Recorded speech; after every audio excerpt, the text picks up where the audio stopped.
Hey friend, it's Eric Carter-Landin. Hope you're doing well. Hope you're staying safe out there. Thank you so much for all the support. It means the world to me. Again, if you want to support this show, go to patreon.com/trueconsequences or go to ko-fi.com/trueconsequences.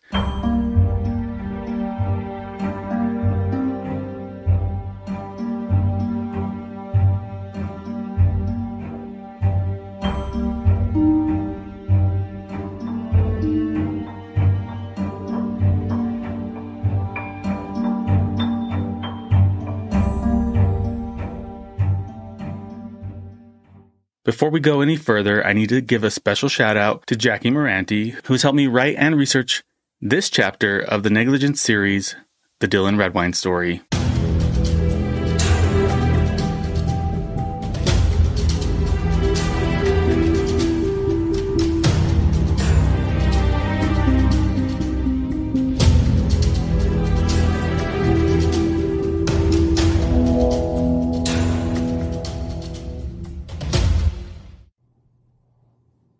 This isn't going to stop. I understand. We're never going to stop. We're going to be up in your business until we find it. Law enforcement made this promise. And over the course of 5 years, they did not stop. They saw this case through to the end. But let's go back to the beginning. Dylan was originally supposed to fly from Colorado Springs to Durango on the 17th of November, 2012. But his flight was canceled. He finally was able to fly the following day. His plane landed in Durango at around 5:45 p.m. of the night of the 18th of November. This trip had gotten off to a rocky start already. A text exchange between Elaine and Mark shows that Elaine was worried about this trip. Did you get Dylan okay? Nope. Didn't show up. Is the plane delayed? Plane? Don't have flight info. Waiting to hear from him. Oh my God. Just go in the airport and ask. The boarding pass for Dylan's flight would be later found in Mark's home on a table. Video from the airport shows Dylan getting into Mark's truck. Video would again show them at Walmart a short time later. Both videos show very little interaction between Mark and Dylan. Court documents show that on a previous visit, Mark and Dylan weren't getting along, and Dylan wasn't excited to be making this trip. This was a court-ordered visit. An earlier text exchange between Mark and Dylan indicated that Dylan had asked to stay with a friend on the night of his arrival. Mark denied that request. Mark would later tell investigators that he didn't allow Dylan to stay with his friend Ryan because it was a Sunday night, and he felt that Dylan would be intruding on the family. Text messages also show that Dylan had made plans to be at Ryan's house the following morning at 6:30 a.m. Dylan had been texting Ryan that night up until 9:37 p.m.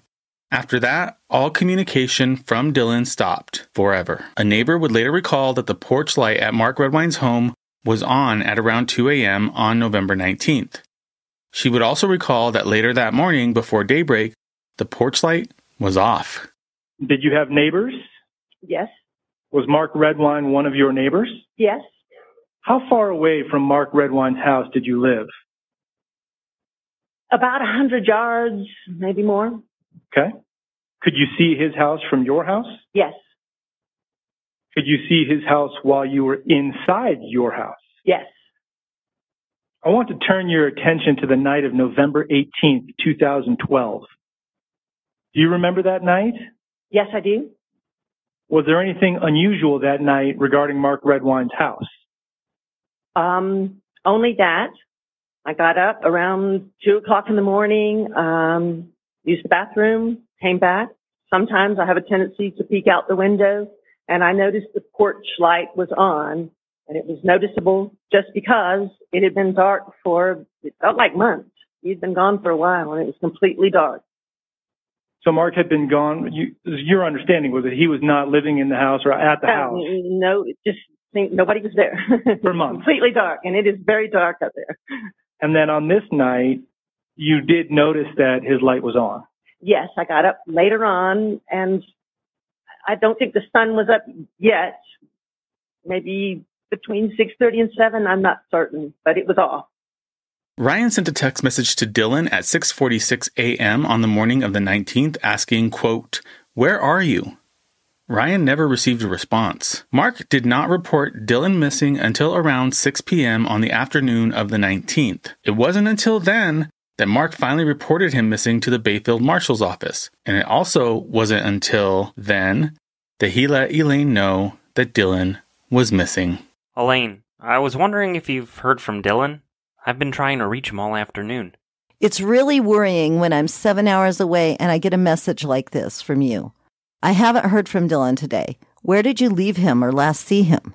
I went to town for errands and he was fine. I'm just concerned and thought you may have heard from him. Was he at the Valecito house? I'm concerned as well. Please let me know when you find him. Yes, at the lake. I will. It's weird that he would just up and leave. Does he have his phone? I agree, which is why I'm asking if you've heard from him. I assume he does, and why I have sent him texts and called. What I don't know is if he has a charger, or it's charged. I'm terribly freaked out that he's roaming around in the dark. I think we should call the police. I didn't want to freak you out, as I'm sure he's fine. But don't think I am not concerned. I just left the Bayfield Marshal's office and headed back to the house. Did you get into a fight with him or something? How long has he been missing? No, we talked and everything is fine. Several hours. Well, it's not fine if he's missing. About half an hour later, Elaine texts Mark again. Have you heard anything from Dylan? You said you called the marshal's office and they have no record of you calling them. An hour later, she texts again. Have you heard from him? No, and I am extremely concerned at this point. I just left Tristan's house and he has not seen him, waiting for the sheriff to call back. I'm doing all I can and will let you know the moment I hear from him. He wouldn't just leave. He would have called me. I'm so suspect of you right now. How could he just disappear? It's just like you to blame me. Right now, the best thing for him is finding him. When was the last time you talked to him? This morning. Are you looking for him? What are you doing to find him? You seem so nonchalant that our kid is missing. You talked to him on his cell this morning when you left the house? Did you talk to him at all today on his cell phone? I personally spoke with this morning. The sheriff is here now. I'm doing all that I can. They're here and have advised me that you're on your way. There are canine units on the way, and following up on a friend I'm not familiar with. About a half hour later, Mark texts Elaine. I just spoke with the deputy. His fishing pole's missing, and the deputy's on his way up. He asked that I search the property with... I will do now.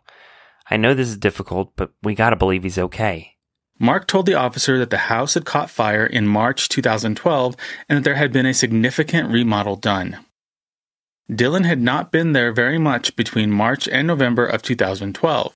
He also said that Dylan had not been injured at any time since the house had been remodeled. All eyes immediately turned to Mark Redwine. Not only was he the last one to see Dylan, but he was also known to have a violent history. More of this history would raise questions about him and his temper as time went on. Investigators from the La Plata County Sheriff's Office went to Mark's house after receiving a call from Elaine telling them that she was concerned that Mark had done something to Dylan. They brought in a search dog and also inspected the house for any evidence that something had happened there. And to an outsider, the house seemed neat and tidy. But when luminol was sprayed in certain areas, there was blood evidence in several places in the living room. Dylan's blood was found on the couch, the floor in front of the couch, the corner of a coffee table, the floor beneath the rug, and on a love seat. DNA would later show that it was Dylan's blood that was on the love seat, and he was a contributor to the mixtures of blood that were found in other locations. The search dog couldn't track Dylan from the house. The dog essentially indicated that Dylan never left the house. This was not a cadaver dog. It was a search dog. There was a report from a mail lady that said that she saw Dylan with another boy near Pagosa Springs on the day that he disappeared. This woman knew Dylan and at first was absolutely sure that the boy she saw was Dylan. As time went by, she would become less sure. The day that Dylan went missing, the following day is when I found out that he was missing. So the day he went missing, I was delivering mail, and two boys walked. There they were kind of walking down in a bar ditch in front of a house. And I kind of glanced at the boys, and one kind of reminded me of Dylan. And but I wasn't really paying that much attention because I was trying to do the mail and get everything done, and so I just kept on going. And then that information became known to law enforcement? Yes. Not by me, but yes. But then law enforcement followed up with you and they talked to you about what you'd seen? Yes. And you relayed to them accurately that you thought you'd seen Mark's child? The boy kind of reminded me of Dylan. But I couldn't be, for sure, because I just barely glanced at him. Sure. Mark was scheduled for his first of many polygraphs on the 21st of November. If you recall from a recent episode, he failed that polygraph. Officer Jim Hendricks talked to him shortly after the polygraph.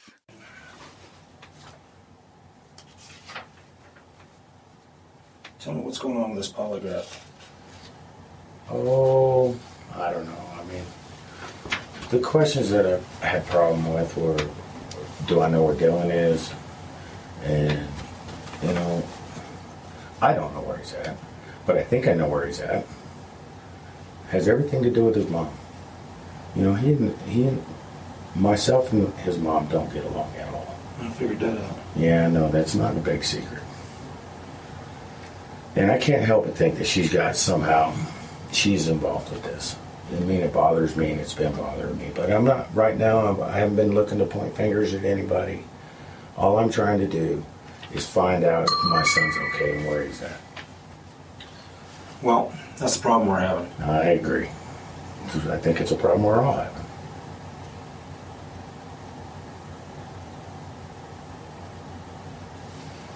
Okay.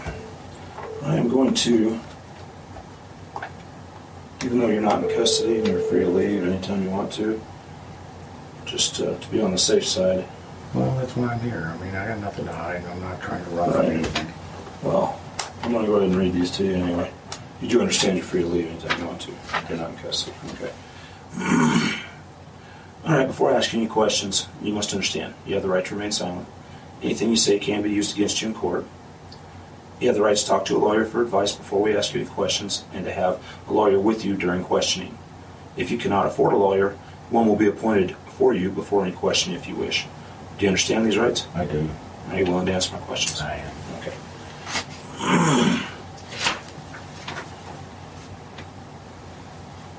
Okay. This one I really have a problem with.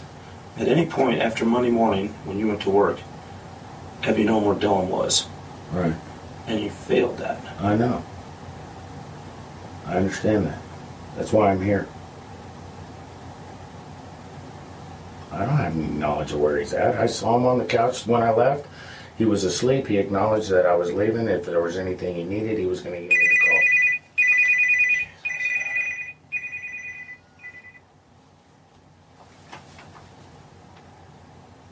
Do you know where Dylan is? Failed. Right. Because I believe that his mom had something to do with this. What's that have to do with do you know where Dylan because is? The way I interpreted the question, do I know where he's at? I don't know where he's at specifically, but I know that mom has everything asked to that do. question, don't you think? Well, do you know where Dylan is? I don't know where he's at. I think I know where he's at. That was how I interpreted the question.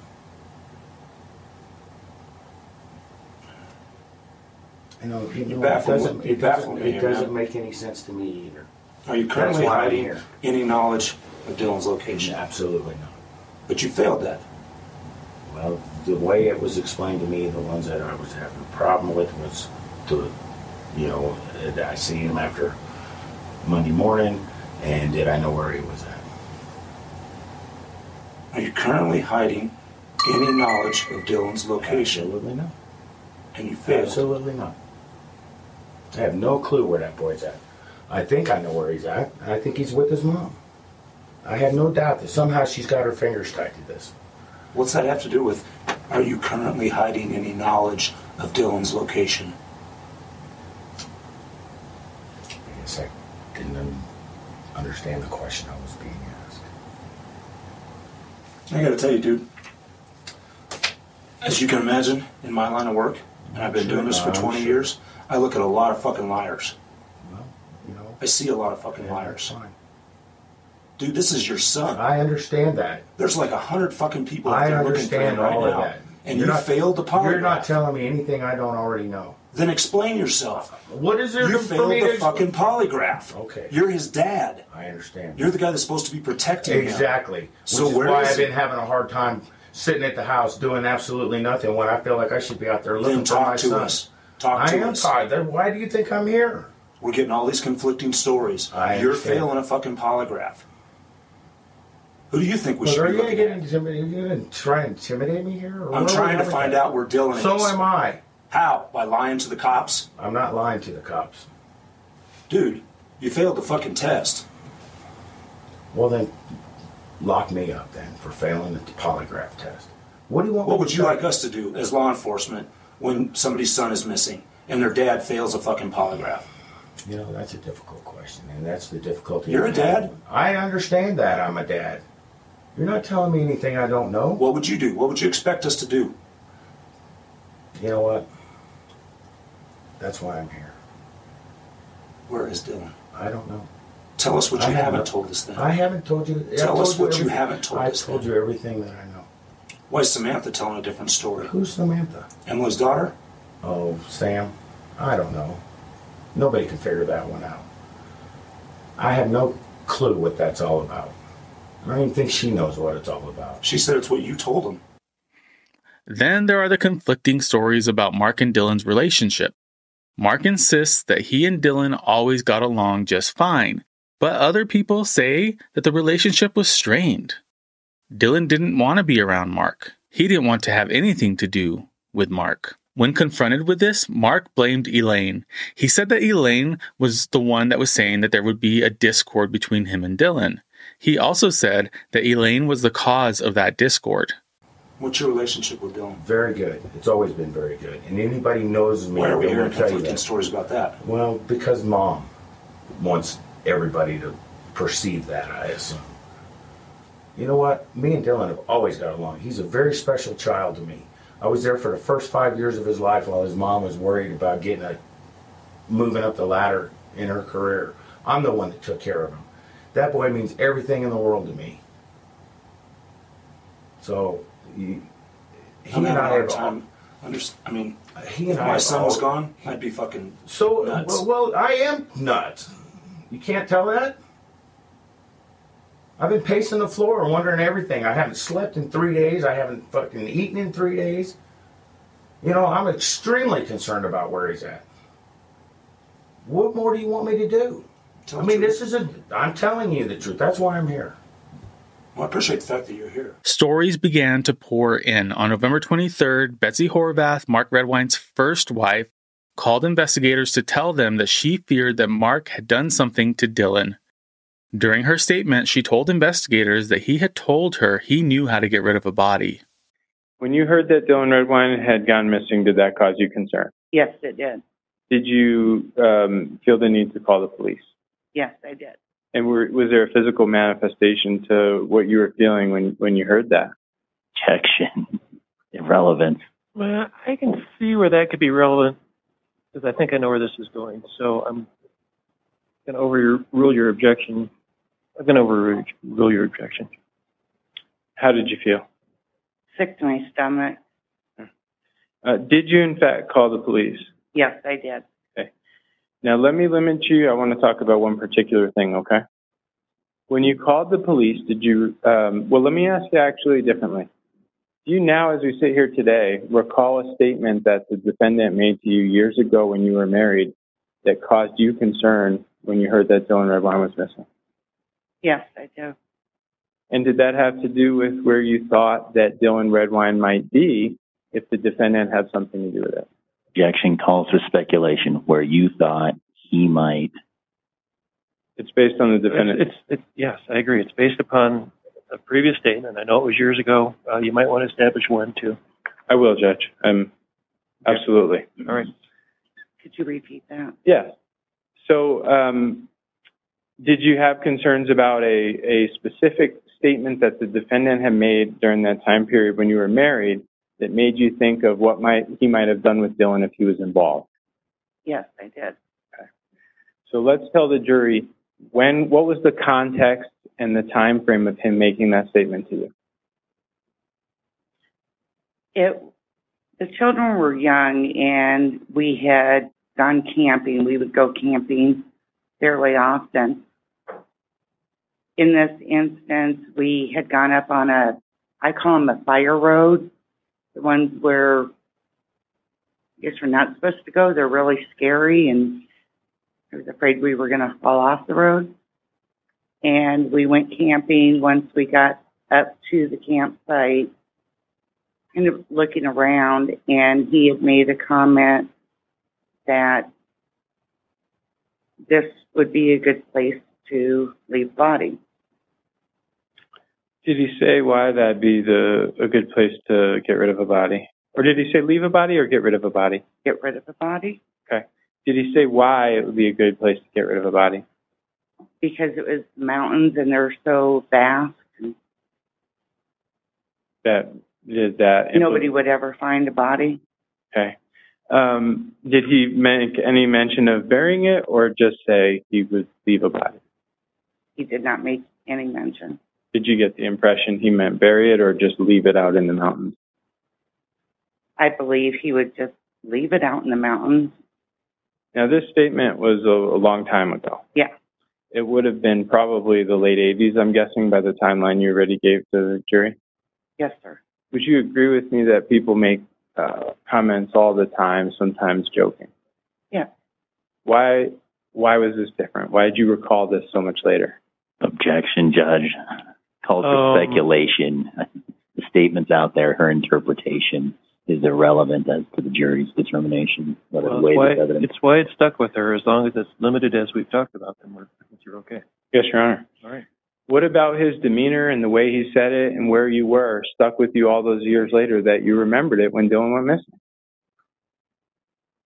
I believe it was the entire setting, the isolation of the location. It was getting dark. I was scared. We ended up sleeping in the truck. So the comment itself, did that cause you to be scared at the time? Yeah. Objection 401, 402, 403, and 404, Judge. Permission to approach. You're not going any further, are you? No, Judge. I'm just pointing out why she remembers it so much longer right, after. I'm going to overrule you does that take care of this testimony? I'm just going to ask, I'm going to switch a little bit to the report itself. All right. So the jury's heard the statement that you heard from the defendant, but did you in fact call the police and inform them and have an interview about where this statement was discussed? Yes, I did. When did you do that? It was, I believe, Thanksgiving Day after Dylan went missing. So is that roughly a few days after Dylan went missing? Yes, I found out on Tuesday. I believe that would be the 20th. And I can't remember if I called on the 21st or 22nd. Okay. And when you called in, an investigator called you back and you relayed this information? Yeah. And are you aware of roughly when Dylan's remains were actually found? In relevance, Judge. What is the relevance of that? I'll ask a different question, Your Honor. Thank you. Did you relay this information to law enforcement that if Mr. Redwine, did you relay the information to law enforcement that Mr. Redwine had told you you need to get rid of the body and leave it in the mountains? Did you relay that information to law enforcement before or after Dylan Redwine's remains were found? Relevance. That I think is relevant. I answered, or I talked to them before. About 7 months before? Correct. Thank you, ma'am. Ms. Bogan? Thank you. Ma'am, as you testified, you met Mr. Mark Redwine in 1982, correct? Yes, sir. Married from 1984 until 1990. Yes, sir. So this camping trip that you speak of happened between, I presume, 82 and 90, or probably between 84 and 90, correct? Correct. Because the children were still very young. Correct. Right. So we're talking about a statement over 30 years ago. Yes, sir. And that's a statement that you didn't report to anyone until you heard news of Dylan going missing. That's incorrect. Nothing further, Judge. Any follow-up? Who else did you report it to? I know I've talked to, I guess I'm confused on when did I report it to or who did I report it to. I don't want you to answer. I mean, over hold 30. Hold on, please. Okay? You know, like when I talk, everybody has to be quiet. Okay? Apologize. All right? It's okay. So I'm afraid, because I'm not sure anybody knows what this answer is, that I don't want you to say it in front of the jury. So I'm going to... Mark told Betsy that he could kill someone out in the woods and then just leave them there, and no one would ever find them. On the 29th of November, there was a family meeting at the Skyview Casino to discuss plans for finding Dylan. The conversation was recorded by Corey Redwine. Several things were discussed in this conversation, including Mark's story of the evening Dylan went missing, the missing fishing pole, and it was during this conversation that Mark told Corey and Brandon that his polygraph was inconclusive. Corey challenged Mark to get another polygraph to clear his name so that law enforcement could look at other suspects, and Mark promised that he would do just that. Many issues became known to the police immediately after Dylan went missing. Mark's strained relationship with Dylan, Dylan's knowledge of the fetish pictures, and the fact that Mark had not seen Dylan very much over the previous several years. Mark continued to deny any and all of these things over the course of the investigation. Freaking pictures. You know, I honestly, I'll be honest with you, I don't believe Dylan knew about those pictures for as long as you guys indicated he did. I think Corey's behind a lot more of that than Dylan ever was. My point being is, assuming that you guys are right in what you're telling me, why is it that Elaine didn't recognize that as being something that Dylan should have been in counseling for? Which is exactly what I asked Judge Dickinson to do. Not because of that, but because I felt like Elaine was using Dylan to get back at me. And I wanted Dylan to have a voice in that, and because I firmly believe that Dylan is a peacekeeper. Mm-hmm. You know, he tells Mom what Mom wants to hear when he's with Mom, and I have no doubt that in many ways he does that with me when he's with me. The problem is he's in the middle of all of this, and the more I try to keep him out of being in the middle, it's like the more she tries to get him in the middle. So my question is, and this is what I don't understand, is why in September, when Judge Dickinson ordered counseling for Dylan, that nothing was ever done about that. Dylan didn't go to counseling. Not one time. Which is part of the argument that we intended to raise in January. That'd be a question suited for Elaine. Why did he go out but if what you guys to counseling somewhere out in Sea Springs? Right, but if what you guys are telling me is true, and Dylan was aware of this, the whole picture business, right, I would think that as a concerned mother, for the mental welfare of Dylan, that would obviously be a reason to have done what was ordered her to do. Yeah. He was aware of it. I mean, there was the texting exchange between he and Corey, so he was aware of it.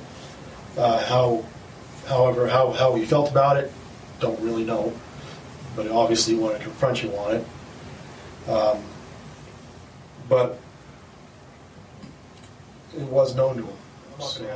They also discussed making plans to appear on the Dr. Phil show. The police arranged for Mark, Corey, and Elaine to appear on Dr. Phil. There were 2 episodes that aired on the 26th and 27th of February. The airing of this show gained national attention for Dylan's disappearance, and it also put more attention on Mark as a potential suspect. During that show, Mark refused to take a polygraph on the grounds that he had been drinking the night before. So I appreciate you coming in, voluntarily coming in. You've been here before. I'll shut the door for our privacy. You can get up and leave at any time. Use the bathroom or anything like that. I actually just did that. Okay. I'll talk to you about the show, because I think last time we spoke was just before the show. No, it was actually just after. Or just after the show, before it aired. So, well, what are your thoughts on that whole thing? Well, personally, I think it was a suicide mission. Yeah. You know, I don't think at all the intention of the show is what happened. I think it was a public format for Elaine and Corey to publicly accuse me of doing something with Dylan. And I expected too much from Dr. Phil. Okay. And that being said, I was extremely disappointed in how it started. I mean, my point being is, in the very beginning, you know, he made a statement to my ex-wife regarding that he wasn't going to be a hatchet man for her. And I'm wondering why you wanted to use a hatchet when you have 2 chainsaws sitting right next to you. And, you know, there was things going on that I kind of felt like Dr. Phil should have been a little more quick to take control of the situation, so to speak. And I don't believe that happened. And, you know, I know for a fact that not everybody feels the same about what transpired on that show. You know, there's apparently people, and again, I don't do Facebook, so. Yeah. But, you know, apparently there are people that are stepping up on my behalf and, you know, standing up for my rights. It came to my attention yesterday that some fella that started some page has initiated some kind of legal action to, you know, put a stop to people crossing lines that shouldn't be being crossed. You know, I firmly believe that there are a lot of threats being made. Yeah. And I don't think that is within the guidelines of having their First Amendment right to speak freely. I also think that, you know, people are trying to make a conscious effort to ruin my life. How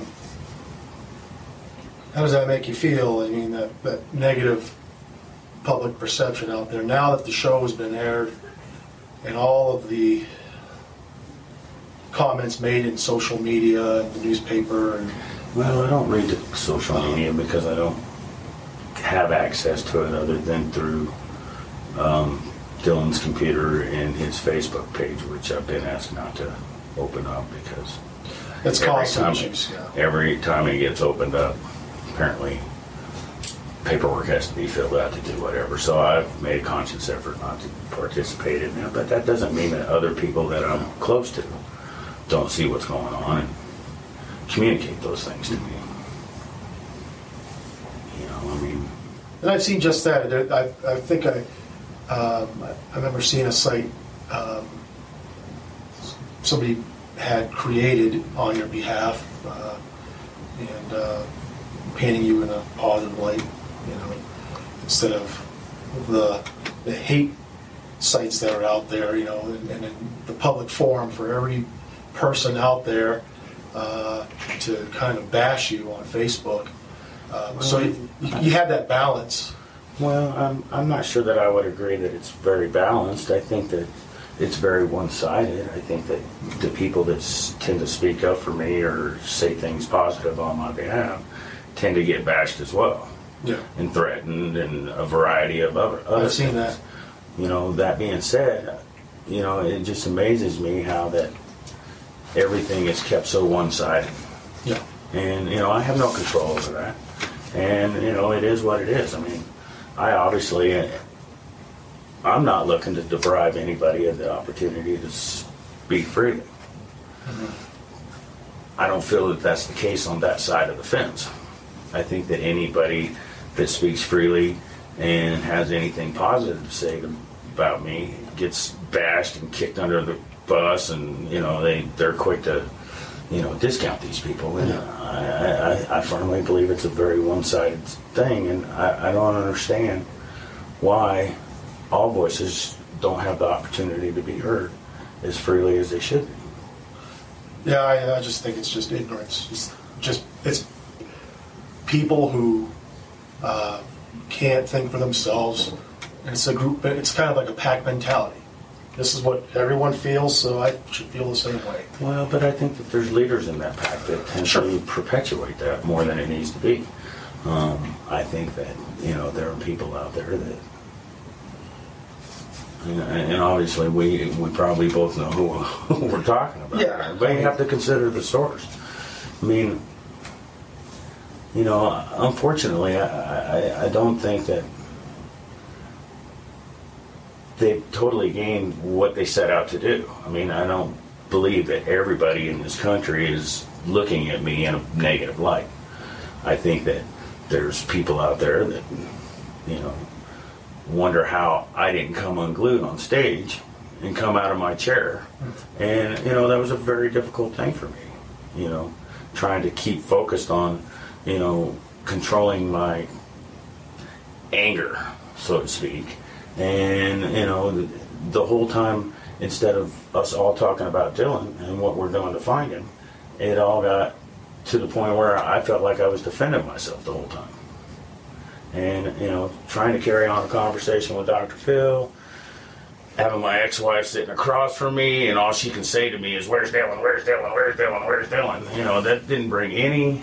I don't believe, and this is an argument that I made with Dr. Phil, that I don't believe any of the conversation that took place on that stage had anything at all to do with finding Dylan. Granted, he put up on his monitors Dylan's picture, and he ran the number to the sheriff's office here, or the tip line, and he did all that, but not any of the conversation at any point during that whole time we were on stage had anything to do with Dylan. And I'm bothered by that. And I know that they're probably just disappointed, a little angry, and I know during the show you said you felt like Elaine fueled Corey's anger for you.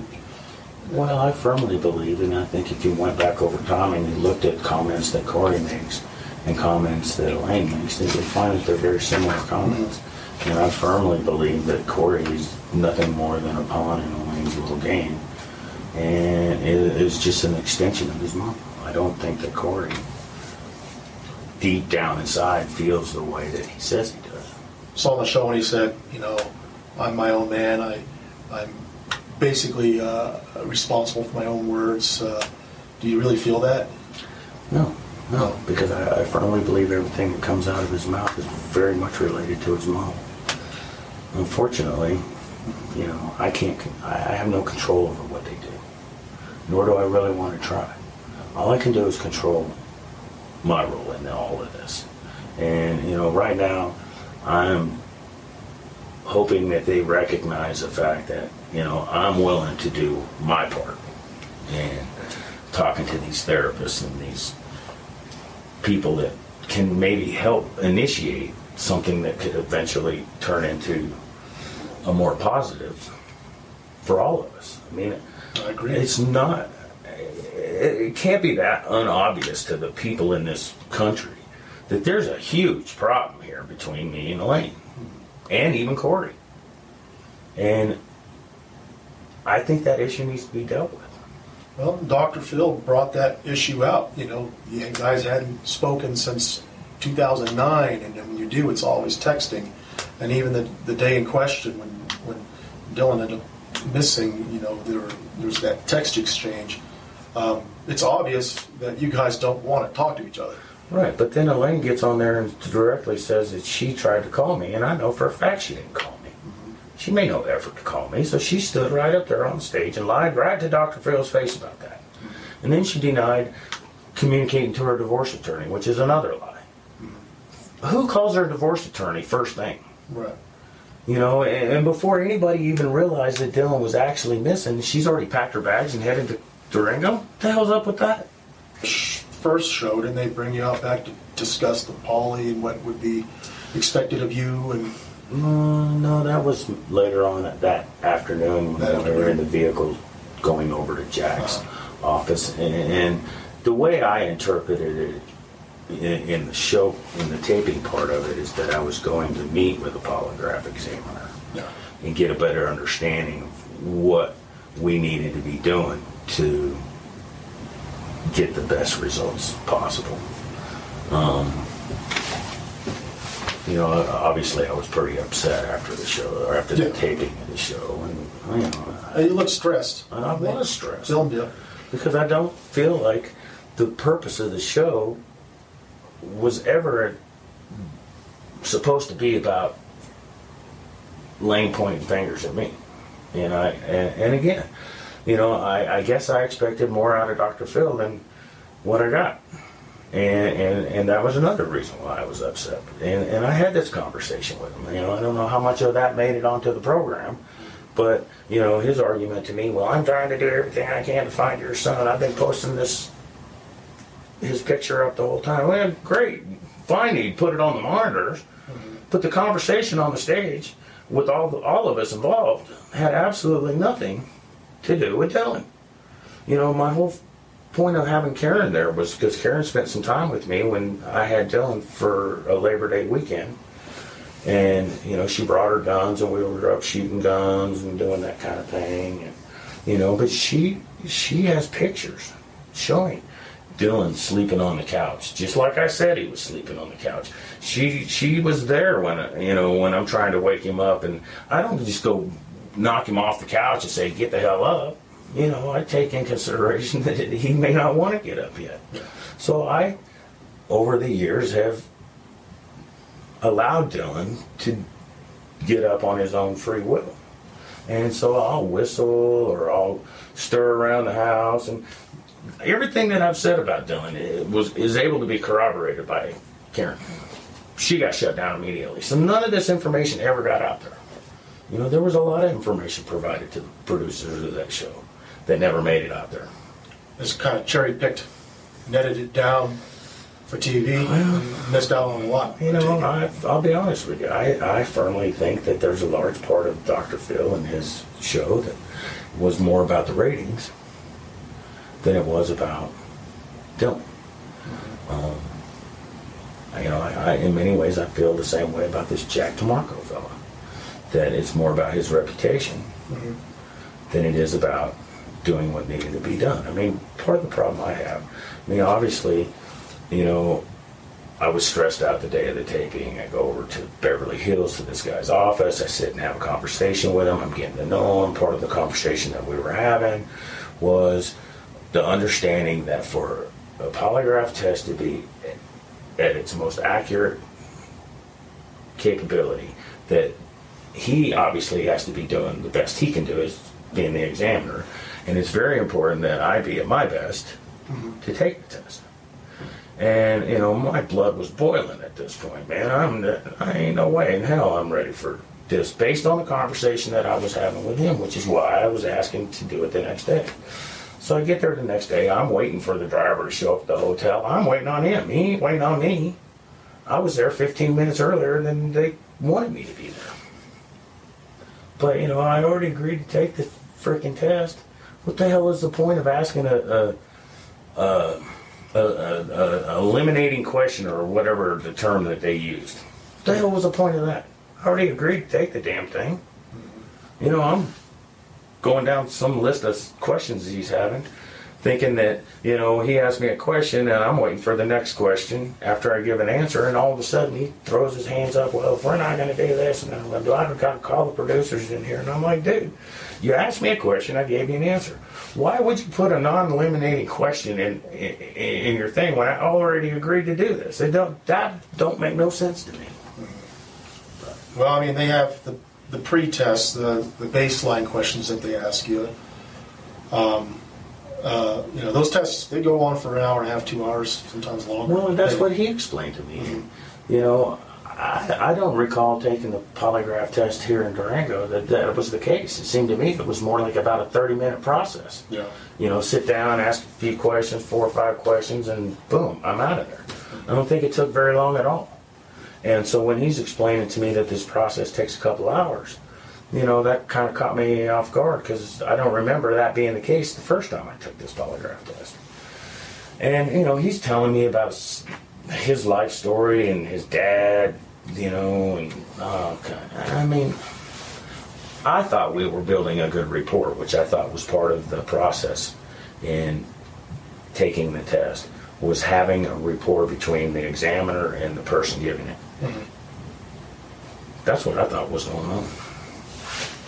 You know, well, I mean, I know you had doubts about him, and you thought maybe he was doing it for his ratings as well. But. Well, that came after the fact. I mean, during that process, I honestly thought we were building a good rapport with each other. I was very comfortable with him. You know, from the time I spent in his office in Beverly Hills to the next morning when he was there, you know.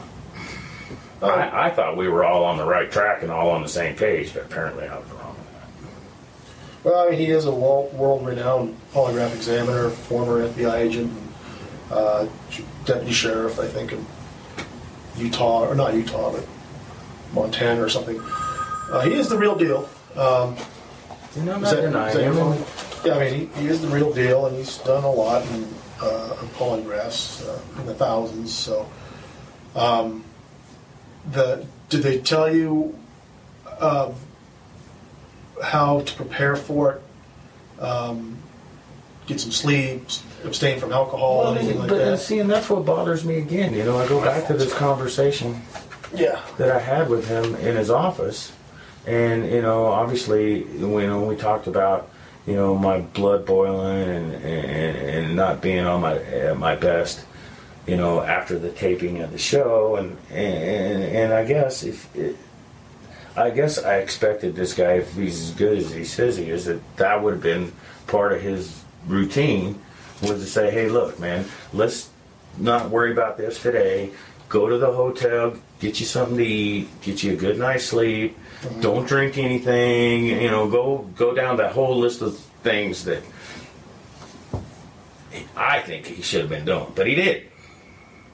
So I get to the hotel, and, you know, I'm feeling a little better because for the first time all day, I got a little opportunity to relax. Mm-hmm. I go to the bar, I have a beer, you know, I'm ordering some dinner to take up to my room, so I was getting it to go. You know, next thing you know, I'm drinking whiskey, and I didn't drink a lot. I mean, he tried to make it sound like I was drinking a half a gallon of whiskey. I mean, it was a pint-sized bottle, and I had a half of that. So it's not like... Where'd you get the bottle from? You can buy it right through the hotel at the bar or someplace. Just a small, not the fifth. Yeah, it was a small bottle. I mean, it was a pint-sized bottle. The point in that was that I thought that would help me go to sleep, which is exactly what happened. You know, having a little bit of whiskey before I went to bed actually helped me to go to sleep. What it didn't count on is the fact that 3 hours later I was going to wake up tossing and turning, and I was up for the rest of the night. Didn't factor that in, because I don't normally have that problem. So they didn't tell you all those things ahead of time? No, not at all. And I know you said you were, you used the word frustrated or something like that, or flustered, when they whisked you away and brought you to the to his office to have the poly done. I didn't expect to, you know, be taken out of the green room, run over to the dressing room, taken out of the suit that I was wearing and getting back into my street clothes. And, all of a sudden I felt like I was being detained. And, I'm asking well, we're waiting on a car to come. And nobody would give me necessarily a straight answer. And next thing you know, a car arrives and there's cameras in my face. And there's 4 of us in the vehicle. And boom, here we are going to Beverly Hills. I'm like, okay. Were they interviewing you in the car and talking to you? Yeah. On the way over there. During your little doing all the pre-tests and baseline questions and stuff that Mark was asking you, what else did he ask you? Anything else? Well, that took place the morning after. I mean, basically the conversation he and I had the day of the taping in his office in Beverly Hills was more about, the process of the polygraph and the process, how important it is for us to both be at our best during this to get the best results. I raised my arguments, or not arguments, but I raised my concerns with him about, that some people view it as no more than flipping a coin because it's 50-50. Others will say that, at best it's 85% accurate. And his comment to me was, you did your homework. I'm not trying to do my homework. I mean, I'm not trying to become, an expert in polygraph testing by any means. That's his job to be in that role. But, I was addressing some of my concerns about that. So that was a conversation. And the next day, he asked me, he asked me several questions. He actually was telling me a story about his childhood. And there was a point where his dad asked him something and he lied to him. And later on, something else happened and he didn't lie to him. And he promised his dad that for the rest of his life he would never lie to him or something. I don't know, some story like that. But he kind of got off on this little storytelling thing. But, the questions that I specifically remember was, leading up to his question that disqualified the test or whatever, however you say it. But, he asked me, did I have anything to drink the night before? And I'm like, yeah. And then he asked me maybe 1 or 2 other questions. And then he asked me, are you well enough to take the test? And I'm like, no, I'm not well enough to take this test, but I've already agreed to do it. I'm here to do it. I'm not here to waste nobody's time.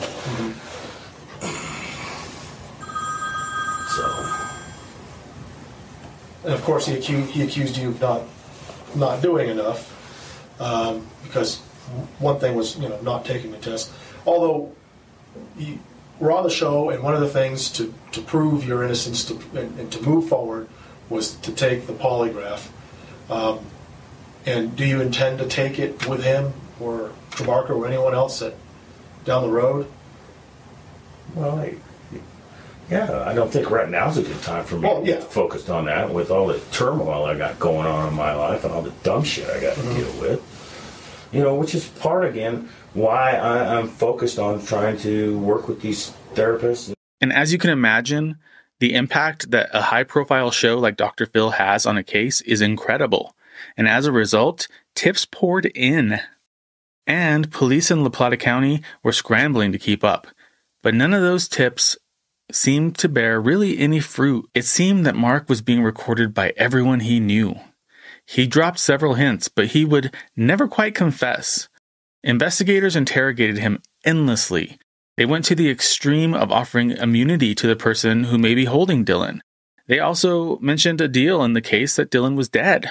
And I think you can control that. I think by like what you said, you want to be that responsible parent, that responsible dad that you portray to be.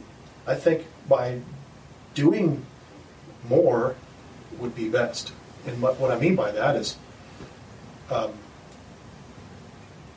sharing with us where Dylan might be. And here's the thing. If Dylan is being sequestered somewhere and you have a part in it, I would allow you to use a phone that I don't know about something that I can't trace, call this person and tell them to release Dylan. Drop him off at a Walmart, at a convenience store, at a neighbor, hell, blindfold him, drive him to another state, drop him off safely. No consequences for that person.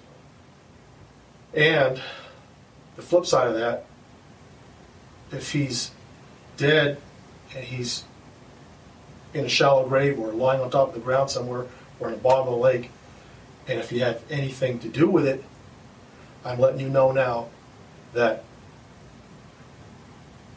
if you lead us to him, I absolutely guarantee you that I would not arrest you today. If you told me where Dylan is today, and you take me to Dylan, show me where he's at, we'll drop you back off at your car, at your house, and we get Dylan back. And you go on with your life. Because what's more important is we want him back home. I want that. If you show us today, show where he's at today, just bring us there. I guarantee you, I'll cut you loose. I'm not going to arrest you today. But Tom, I can't help you with that because I don't know where Dylan's at.